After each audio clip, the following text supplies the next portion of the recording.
Once upon a time, in a corner of the Roman Empire where the stones of the city were worn smooth by the footsteps of ambition, there lived a boy named Epictetus. His beginnings were not gentle. Born into slavery, his earliest memories were framed by the clang of chains, the stern voices of masters, and the hollow echo of doors closing behind him. His world was a mosaic of limitation, the iron bars of circumstance, the expectations of servitude, and a body that would betray him with pain for much of his life. Yet even as a child, Epictetus possessed a gaze that lingered on the spaces between things, the pause between commands, the hush before dawn, the silent yearning for something more than mere survival. Every day, Epictetus awoke to the slow unfolding of a life not his own. He served in the house of Epictetus, a powerful secretary to Emperor Nero. The Roman elite passed through the halls, their words heavy with politics and intrigue, and young Epictetus moved among them as a shadow. He heard their laughter, sharp and fleeting, and watched their faces shape themselves into masks of power. His duties were simple, repetitive. Carry this, clean that, remain invisible unless required. Yet beneath the routine, a quiet ache grew, an ache not just of the body, but of the soul. He witnessed the restless hunger of masters and senators, their constant striving, their inability to be still. And Epictetus wondered, if even those who possessed everything were not free from turmoil, what did freedom truly mean? Until one day, the rhythm of his existence was interrupted by a voice, a teacher, Musonius Rufus, whose presence in Rome was like a stone dropped into a still pond. Musonius, a Stoic philosopher, held classes open to all, even slaves who could slip away for an hour.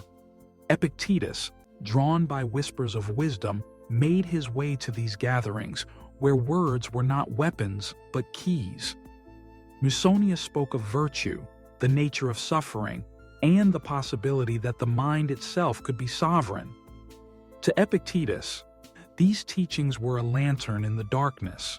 He learned that true freedom was not granted by emperors, nor taken by chains, but cultivated within. The mind, Musonius said, could be trained to accept what cannot be changed and to focus on what lies within one's grasp. Because of that, Epictetus began a secret journey. Each day, while his body labored under the commands of others, his mind wandered along the pathways of philosophy.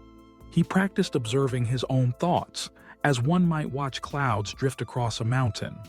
When pain surged through his crippled leg, he did not curse it but asked what it could teach him about endurance. When insulted or ignored, he wondered whether dignity could survive outside of recognition. The words of Musonius became seeds in his heart, and slowly, something took root.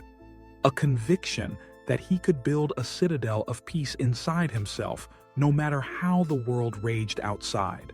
Years passed, and fortune shifted. Epictetus was eventually granted his freedom, not by the mercy of masters, but by the quiet accumulation of wisdom and the recognition of his worth. Yet, unlike many who escape bondage, he did not flee from the memories of chains.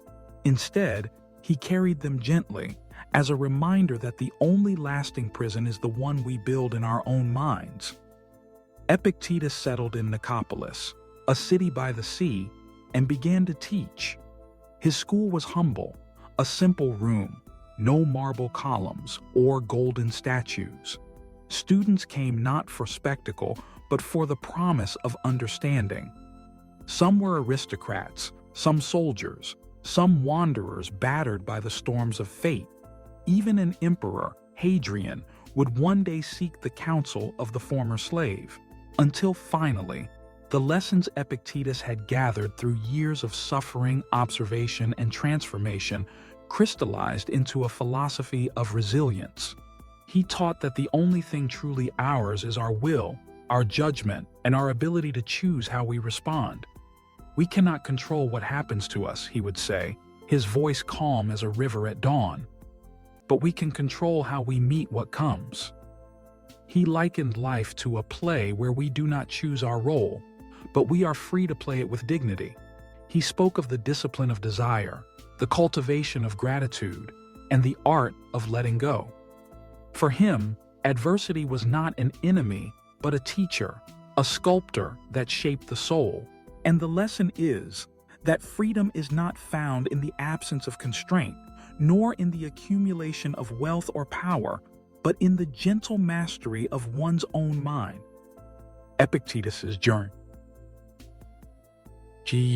invites us to reconsider the chains we wear, many of which are invisible but no less binding.